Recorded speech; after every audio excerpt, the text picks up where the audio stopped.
¿Qué tal, amigos? ¿Cómo están? Muchas gracias por estar nuevamente con nosotros aquí en el Chapucero Network con su amigo Arturo Pavón. Y hoy pues tengo un gran invitado, ya lo habrán ustedes visto en las conferencias mañaneras, también tiene su canal. Y bueno, pues vamos a platicar con mi queridísimo amigo José Manuel Fuentes. Él es también un reportero independiente que ha estado colaborando con Canal 14, ¿no es así? Sí, Capital 21. Ah, Capital 21. Capital 21. Pero bueno, es del Pero mismo es lo sistema, mismo. ¿no? Es del mismo sistema, somos medios públicos. Ándale. Oye, sí. bueno. Gracias por la invitación, en serio, porque No, pues gracias a ti. para mí es un gusto, en serio, poder platicar contigo. Cuando platicamos así en el café y eso, pues son pláticas muy padres, y hacerlo aquí en la cámara, oye, Pues es un sí, privilegio, gracias. No, y que pues la gente pueda recibir los diferentes puntos de vista de las cosas que suceden alrededor de nuestro país, de esta cuarta transformación, de este humanismo mexicano, que es el nombre que le ha propuesto el presidente a su modelo. Muy original, ¿eh? ¿Tú cómo lo ves? A ver, platícame, tú que cuando escuchaste el término humanismo mexicano, ¿cómo qué pensaste? Pues fue muy original. Ajá. O sea, fue original ponerle humanismo mexicano porque tiene características mexicanas.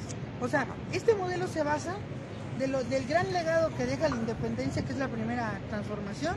La segunda, las leyes de reforma, la guerra de reforma.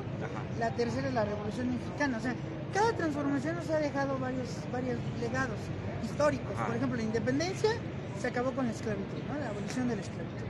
Las leyes de reforma, un Estado laico, que eso es importante, un Estado laico. También, y esto hay que mencionar, la revolución es la primera revolución en América Latina. Después sigue China. Porque, por ejemplo, China en 1949 se da la revolución. Pero nosotros fuimos los primeros. Sí. Porque es en 1910. Y la revolución rusa es en 1917. Sí, más tarde. Entonces nosotros somos éramos un modelo a seguir en ese momento. La revolución social. Entonces, ese es el gran legado que deja al humanismo mexicano. Pero el humanismo mexicano, hay un ingrediente ahí muy exquisito, que es la economía moral, que ya lo presentó el presidente en su libro, Hacia una economía moral. Economía moral, qué interesante palabra, bueno, frase. Es que yo pienso que eso es el modelo mexicano, o el modelo humanista mexicano, pero con ingredientes posneoliberales. O sea, es un modelo posneoliberal. Eso que queda claro. O sea, es un modelo que está en contra del neoliberalismo y que busca rescatar los valores del mexicano, que nos dejó la revolución, la lealtad, la honestidad, el combate hacia la corrupción, porque lo dijo hoy el presidente en la mañanera. El principal problema en México era la corrupción, porque la corrupción, y él lo dijo, él no se imaginaba lo que se iba a encontrar. O sea, él ya había escrito, ¿no?, su libro en la salida.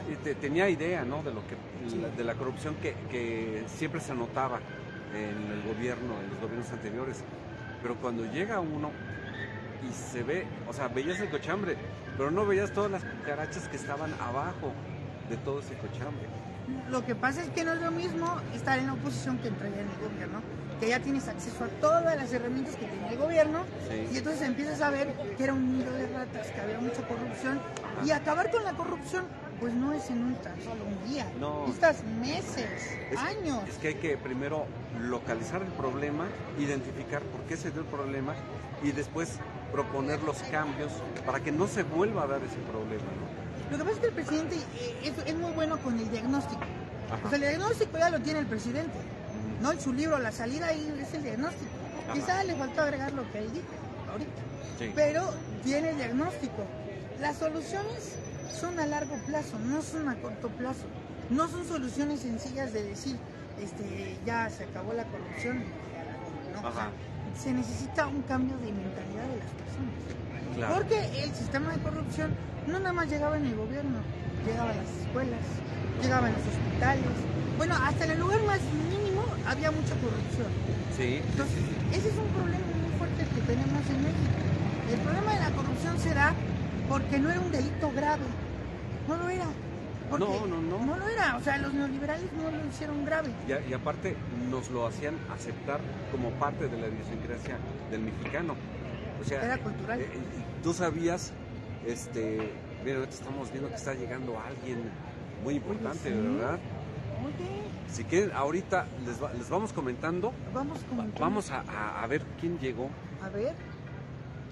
Déjenme, les cambio aquí la... Porque al parecer llegó alguien muy importante que viene de visita aquí a la Ciudad de México. A ver, vamos. Somos prensa, necesitamos estar. Ya sabe que estamos en el momento preciso cuando suceden las cosas. Viene Martí Batres, está acompañando a, a esta dama de rojo, no sé quién sea, Ni yo. pero bueno.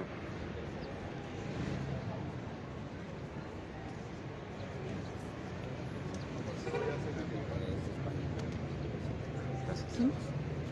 De España. Bueno, nos dicen que es una personalidad que viene de España.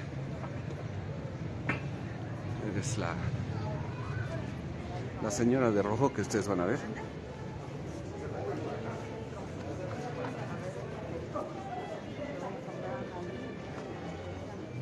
Cuidado, cuidado. Aguas, aguas.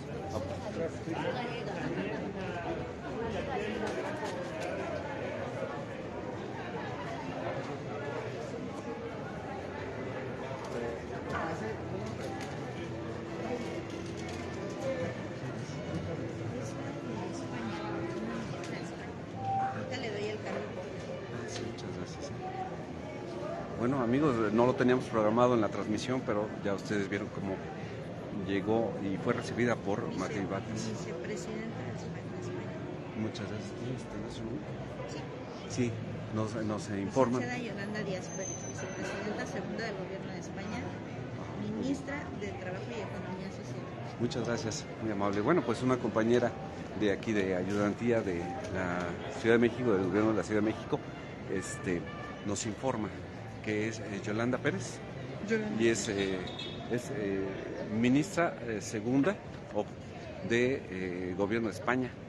Pues ya la vimos llegar, entonces se supone que ahorita pues tendrá algunas pláticas tal vez con la jefa de gobierno. Sí. ¿Quiénes salieron? Fue Martí Batres y Y el secretario de Desarrollo Económico. de la Ciudad de México. Sí. ¿Cómo se llama? Porque tiene un nombre bien raro, ¿eh? Es que es árabe. Ajá. Abdala, que en algún momento también participó para ser delegado en alguna, creo que en Cuauhtémoc, no recuerdo muy bien, hace ya algunos años, por el PRD, acuérdense cuando todavía no estaba Morena presente. Entonces, pues mencionábamos acerca de lo de la corrupción.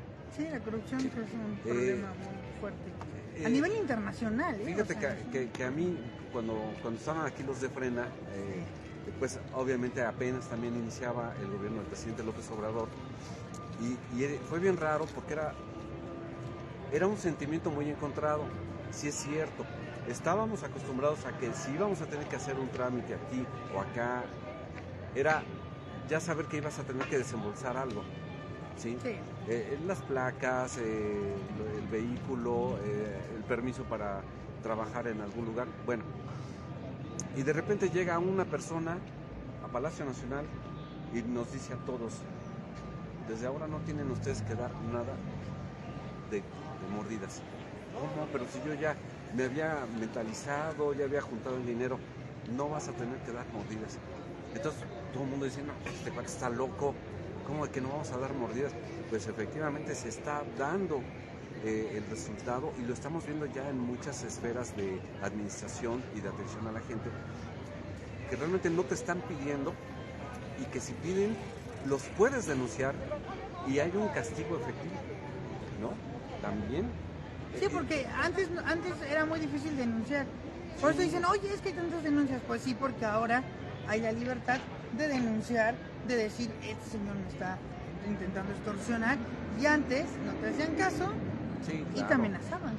Y ahora hay medios, ¿no? Simplemente en Twitter tú puedes subir la fotografía de la persona que te quiso extorsionar y la subes a la dirección que corresponde y adiós. O lo grabas, Ajá. lo grabas, este señor me está tratando de extorsionar, y lo subes y, como dices, arrobas a la dependencia Sí. y se actúa, porque ¿Cómo- antes no se actuaba. Como se actuó inmediatamente con la secretaria de Cultura, ¿no? Que hizo que se esperara un avión porque ella no llegaba, y con sus influencias hizo que el vuelo se retrasara. Fue un gran escándalo, llegó hasta los oídos del presidente. ¿Y qué pasó? vámonos, que me la vuelan, ¿no? La vuelan. Pues es que así debe de ser.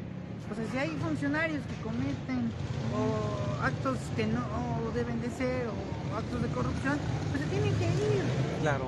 O sea, ¿por qué? Porque se supone que el gobierno es el ejemplo de decir ya no hay corrupción en el poder. Sí. Es difícil acabar porque sí hay en lugares en donde todavía sigue. Y además el presidente pues no puede estar en todos los sectores diciendo, oye, aquí no, acá no. Ahí es un papel de los secretarios de gabinete. Por eso hay que denunciar. Por eso hay que denunciar. Y esto venía precisamente por lo principal, que fue cero corrupción. Y entonces eso es parte de ese humanismo que ahora ya es un elemento de este modelo que propone el presidente. Bueno, ya lo propuso, ya lo estamos implementando, pero le quería poner un nombre.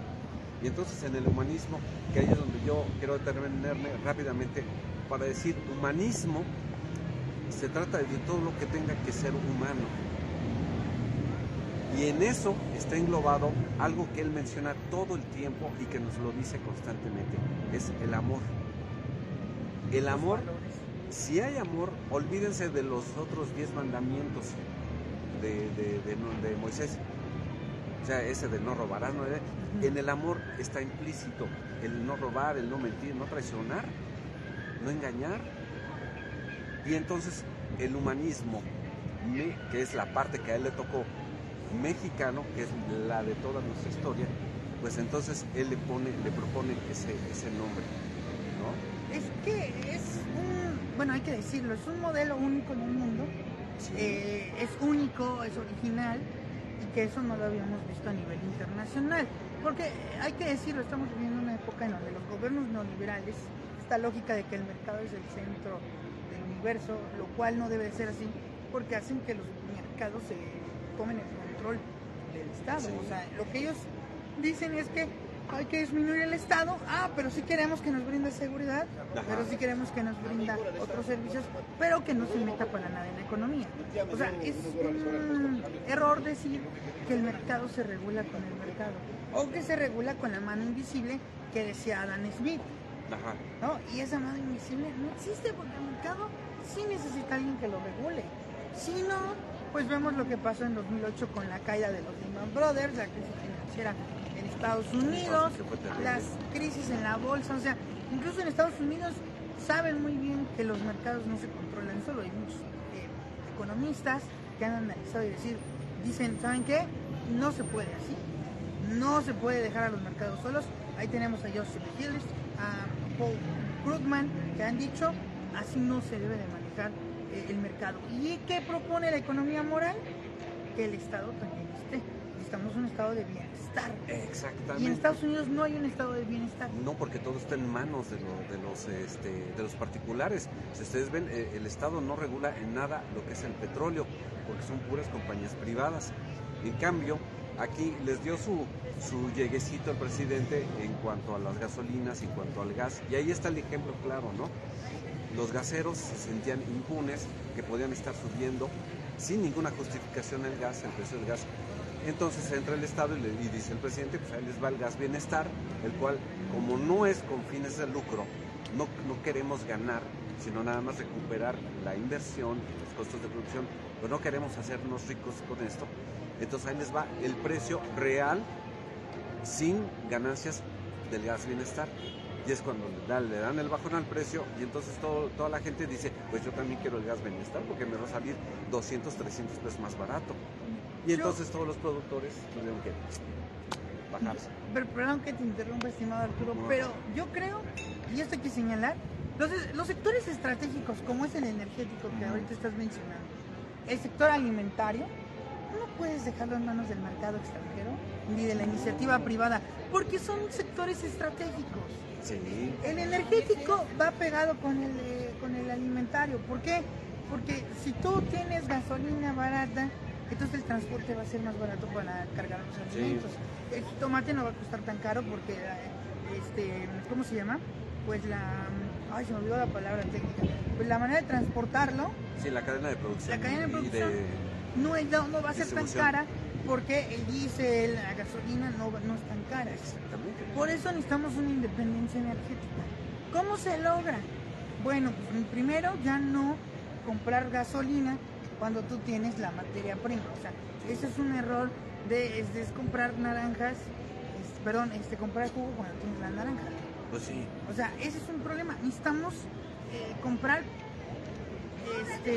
la tecnología para poder producir nuestros propios combustibles. Por eso las refinerías son súper importantes.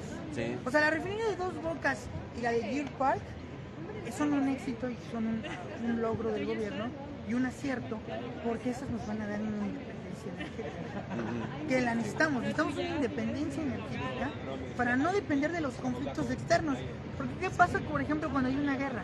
Por ejemplo, la de Rusia y Ucrania, pues afecta a los precios del petróleo, Sí. ya sea que aumenten o que suban o que bajen. Vemos ahorita que, por ejemplo, la refinería de Deer Park y la de Dos Bocas casi se pagan solas. Sí. ¿Por qué? Porque el petróleo subió. Y eso no lo entiende la oposición, porque no sabe el tema del petróleo, los precios del petróleo. O sí no lo entienden, sabe. pero ¿por qué Andrés Manuel no lo quieren ver así? No, yo creo que no lo entienden, estimado ¿Sí? Arturo, porque en 2008 tuvieron la oportunidad Ah, bueno. y Felipe Calderón construyó una barda. Bueno, el chiste Esa era produce robárselos. 400 mil millones de barriles diarios. esa barda produce, yo creo que unos 5 mil barriles. Oye, una barda y una estela de luz. Bueno, la estela de la corrupción. La de la corrupción, sí, efectivamente. Porque era una intención de robarse dinero. Sí. ¿De qué sirve si está apagada? Eso es cierto. Y además el mantenimiento es súper carísimo. Sí, sí, porque hay abajo, digamos, en los cimientos de esa estela de luz, hay salas de exposición, hay como para instalar algunas muestras de arte o para algunas pláticas, pero realmente no es funcional. ¿Por qué? Porque no tiene un estacionamiento. La estela de luz han querido incluso hasta rentar los LEDs que se prenden ahí para enviar mensajes personales, ¿no? Cuquita, te quiero mucho, o cosas así, que la verdad a nadie le interesa eso. Entonces realmente, y aparte afea el panorama, porque si uno está ya en lo que es en el Ángel de la Independencia, viendo hacia el Castillo de Chapultepec, se ve muy bonita la Diana, la fuente de la Diana, y se ven muy bonitos los leones de Chapultepec, las rejas y el altar a la patria, que es el monumento a los niños héroes, pero a un lado está esa cosa horrorosa que si dijeras, bueno, por lo menos que pareciera de veras una galleta suavicrema, pues dices, por lo menos sabe bonito, pero es una cochinada que está ahí puesta, los palos, y la verdad no tiene ningún sentido. Y bueno, regresando un poquito a lo que ibas, sí es bien importante eso de la independencia. ¿Por qué? Porque en el modelo neoliberal era darle todo a los capitales extranjeros. Entonces, porque nosotros no podemos hacer lo que lo hagan ellos. Entonces, en los indicadores internacionales, cuando te salen que el Producto Interno Bruto se fue hasta el fondo, pues es que cómo quieren que haya ganancias si todo se lo llevan los extranjeros. Entonces, nunca México iba a poder salir de una etapa, digamos, de tercermundismo, si le queremos mencionar así, de tercermundismo. Vean ahorita que el peso mexicano es la moneda más fuerte del mundo frente al dólar. Incluso creo que ayer en la madrugada estaba como en 19 pesos con 4 centavos. Pues es que es parte del modelo de la economía moral. Generar una independencia energética. Nos falta la independencia financiera, que es más difícil conseguirla, porque estamos bajo un modelo financierista que lo controla todavía Estados Unidos. Yo considero que Estados Unidos todavía tiene control del dólar, o sea, es su mejor arma contra China. El yuan ahí va poco a poco, pero no es el más fuerte, el yuan todavía. Pero vemos que ahí va. Y entonces la economía moral de eso se basa. Ahora, yo pienso, estimado Arturo, y no sé qué opinen la audiencia y tú, estamos viviendo el modelo de estabilizador con Antonio Ortiz Mena, un modelo mixto. O sea, no estamos peleados con el capital privado, no, pero también queremos Estado para que se rescate Pemex, la Comisión Federal de Electricidad, y que también se rescate el sector alimentario que fue abandonado. ¿Cómo es posible que compremos maíz amarillo transgénico cuando tenemos maíz para aventar y para regalar? Exactamente. Y estamos consumiendo maíz que le hace daño a la salud. ¿Cómo es posible que compremos alimentos cuando nosotros tenemos muchos alimentos. Por ejemplo, el nopal. Tenemos nopal hasta para regalar también. Sí, se queda muchas temporadas de lluvia, se queda mucho nopal porque la gente pues no lo guisa, no lo usa. Y la verdad es que es muy rica, un superalimento natural que aquí está y lo tenemos pues a la mano. Es más, hasta en una jardinera, en una banqueta se da un nopal. Claro, o sea, tenemos mucho nopal y los gobiernos neoliberales lo que hicieron es vamos a comprar afuera. Ahorita que mencionabas de que todo privatizaban, de que todo se lo llevaba el capital extranjero, pues esa es la lógica neoliberal de privatizar. Y dicen, es que nosotros no tenemos la tecnología, es que nosotros no tenemos la capacidad. Bueno, que lo hagan los extranjeros. Pues hay que desarrollarla, entonces. Por eso está la UNAM, el POLI, la UAM, pero ¿qué hicieron? Vamos ahora al modelo educativo.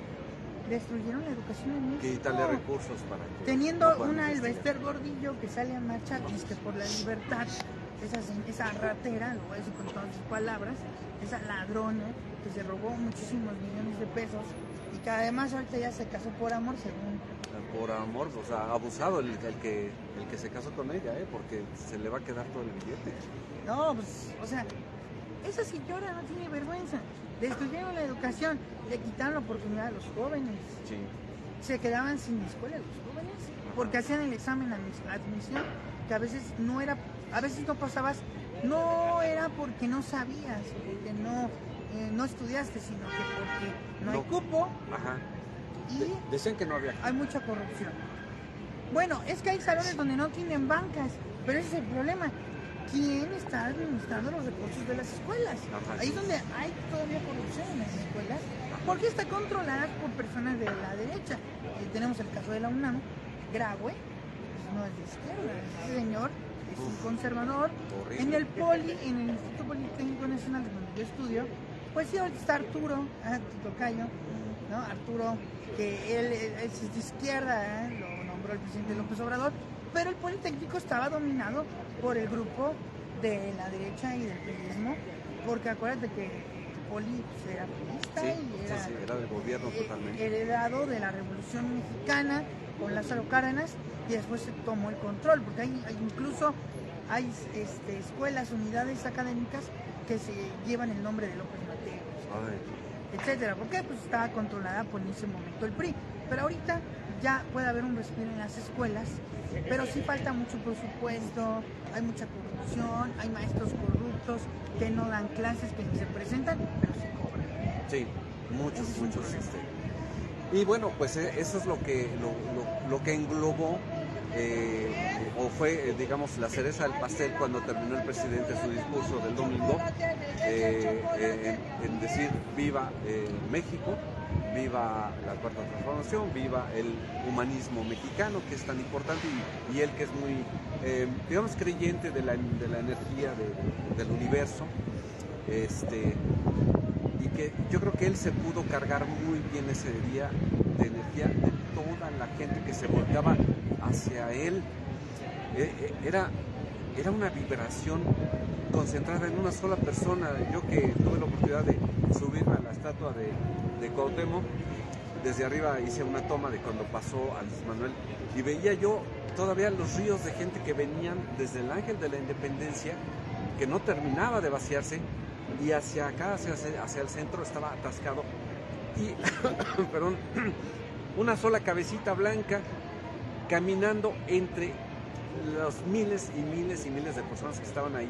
Imagínense toda esa energía que es concentrada en una sola persona, en una cabeza, en un alma, en un corazón, en un hígado. Yo creo que el presidente, cuando le ofrecieron pues ya subirse a un vehículo, porque ya había pasado como 3-4 horas, subirse a un vehículo para llegar más rápido aquí al Zócalo, él dijo en ese momento, no, yo continúo. ¿Por qué? Porque pues los que estaban aquí, los que estaban en el caballito, esperaban que pasara. Imagínense que no pasara. Y aparte él con esa energía todavía llega aquí, caminando, abriéndose paso, y todavía se sube al templete y da su discurso que se aventó un buen tiempo. Con esa energía. Fíjate, hora y media de discurso. Sí. Para todos los que estaban aquí. Yo creo que fue maravilloso. ¿Tú cómo viviste el desfile? bueno, fue un desfile de mucha gente que lo hizo con cariño. Fue algo histórico. Tuvieron que pasar 109 años para que un presidente volviera a marchar. Porque el último presidente que marchó con su pueblo fue Francisco Madero en 1903, cuando la marcha de la lealtad. Ajá. 109 años. No, y en esta ocasión, ¿él iba en caballo? Sí. Fíjate, Iba en caballo. Madero iba en caballo, pues sí. Pero el presidente iba caminando, pero es histórico los dos porque fueron presidentes cercanos al pueblo. También el presidente López Obrador es muy cercano al pueblo. Vi muchos festejos, muchos gritos, muchos vivas, ¿no? De viva Andrés Manuel. Es un honor estar con López Obrador. Ya volvimos a salir a las calles, porque las calles, esto hay que decirlo, son de la izquierda. Las calles son de la izquierda. Nosotros no nos enseñaron a marchar los neoliberales. Nosotros marchábamos desde antes.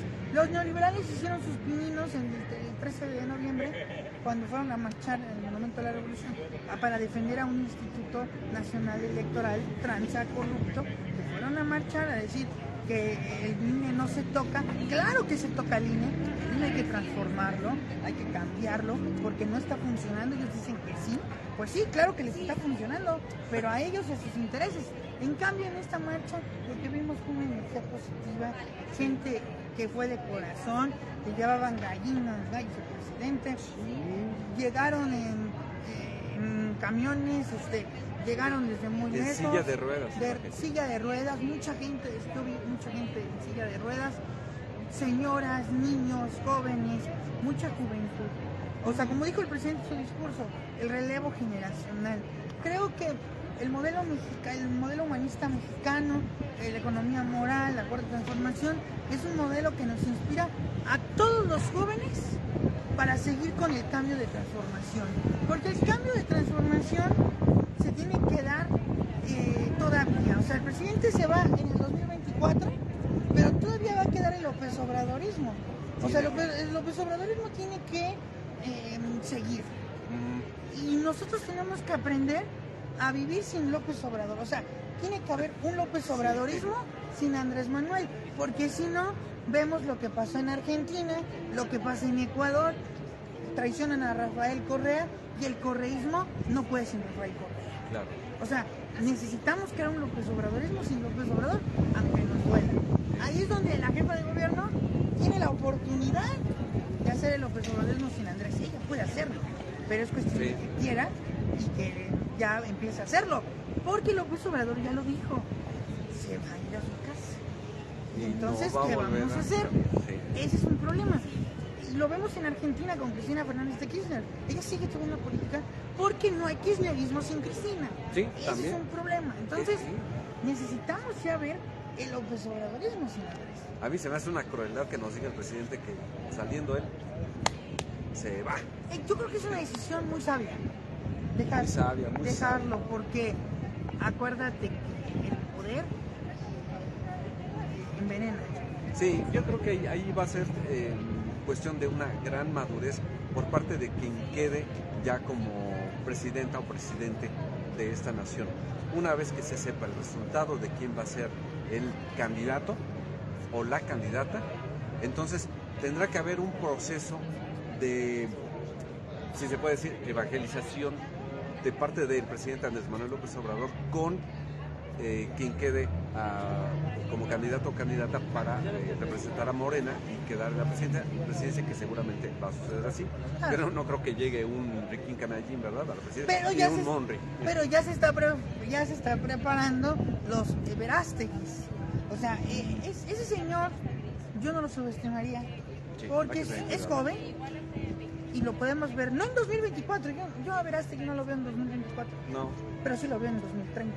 Puede ser, sí. O sí lo veo en 2000 más para acá, en 2048, 42. Pero sabes que eso es a través de dinero, ¿eh? Es a través de dinero, porque acuérdate, y esto lo dijo Rafael Correa en una entrevista en Televisa, que dijo, ganar elecciones en América Latina no es ganar el poder. Ajá. El poder es sí. El poder económico, el poder eclesiástico. Sí. Entonces, ojo en esos detalles, o sea, no es tan sencillo. López Obrador no gana el poder. Cuando dicen, es que López Obrador está concentrando el poder, no tiene el poder. Lo vemos con la Suprema Corte de Justicia. Lo vemos también en la Cámara de Diputados y Senadores. O sea, hay un balance. Lo que pasa es que a la oposición les hace falta leer a Montesquieu, ¿no? Sí. Que vean la división de poderes, el espíritu de las leyes, que vean que hay división de poderes. Y la Suprema Corte lo tienen controlados ellos. Sí. Y eso lo vemos en América Latina. En América Latina tienen concentrado el poder judicial, los juicios contra Cristina, sí, por el caso de vialidad, por el dólar futuro, el caso de Rafael Correa. Cómo amarraron a Castillo de Perú. A Castillo, que no pudo venir a la cumbre de la Alianza del Pacífico. El Congreso. Vean, y dicen que concentran el poder, cuando no tienen el poder. Sí, le dicen dictador al presidente cuando vean los reveses que le da Arturo Saldívar en la Suprema Corte de Justicia. O sea, ¿dónde está ese autoritarismo? Creo que es un autoritarismo que tienen, pero en su imaginación, en su cabecita. Sí, así es. Oye, bueno, ¿qué te queda ya de aprendizaje o experiencia de la marcha que tuvimos y de este nuevo modelo, humanista mexicano? Bueno, yo creo que la enseñanza en mi caso es que me motiva a continuar, a seguir luchando. Creo que el proyecto del humanismo mexicano no se concentra en una sola figura. Creo que necesitamos liderazgos, necesitamos personas que se atrevan a mandar, o más bien a liderar a las personas para llevar el modelo humanista mexicano. Se hace falta voluntades, amor por el país. Creo que el país puede cambiar todavía más, se puede profundizar más la cuarta transformación, y creo que ese es un papel que tenemos todos nosotros. Tenemos una gran responsabilidad, lo vimos en la marcha. Los López Obrador no nacen cada día, tardan en nacer, y creo que hay que aprovechar que cuando alguien dice yo puedo liderar y puedo llevar a cabo esta agenda, hay que aprovecharlo. O sea, estamos en un momento histórico, no lo podemos desaprovechar. Tenemos que sacar adelante a México. México es un país grandioso, con un gran legado cultural, y creo que tiene el potencial para ser una potencia mundial. Muy bien, ¿cuántos años tienes?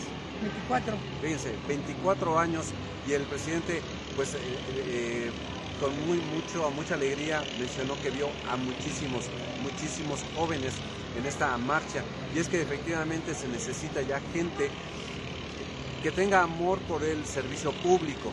Ya lo dijo hace 2 días el presidente, se necesita la gente que no venga por el interés del dinero, por enriquecerse en un sexenio y enriquecer a toda su familia, sino que venga por amor al pueblo, no importando el salario que se tenga, pero sí que ellos quieran crear las condiciones para que la cuarta transformación continúe durante muchos años y que el neoliberalismo, los conservadores no regresen pues nunca. O sea, lo ideal es que no regresen nunca. Y pues nada más hay que recordar, y esto sí lo quiero enfatizar, el señor Ricardo Monreal se fue a España, nuevamente a Europa, a donde se fueron los conservadores para lograr un acuerdo y proponerlo como candidato de la oposición. Nuevamente la traición viene de Europa, de los mismos mexicanos que se van allá y proponen. Nada más comentarles que se reunió con Santiago Krill, con Mancera, y allá casualmente en esos días andaba Carlos Salinas de Gortari con Peña Nieto, los cuales también, renegando de su nacionalidad mexicana, ya ahora son españoles. Imagínate nada más. Pues es su madre patria. Hijos de su madre. Siempre vieron por España, por Iberdrola, por Repsol. Así es. Muy bien. Oye, pues muchísimas gracias, mi querido José Manuel. No, es un gusto. Yo te quiero agradecer este tiempo que has tenido, porque ya también tienes cosas que hacer, pero pues aquí vamos a estar para cuando quieras platicarnos también. Claro. Me encantó esta plática, tus conceptos, tu forma de ver tan joven, tan fresca, y pues a nuestros amigos de la Chapucero Network, pues ojalá les haya gustado esta plática. Denos ahí su like, su poderoso like, compartan y suscríbanse si no lo han hecho, activen todas las campanitas y les agradecemos mucho su atención. Gracias, José Manuel. Gusto. Nos vemos, hasta luego, amigos.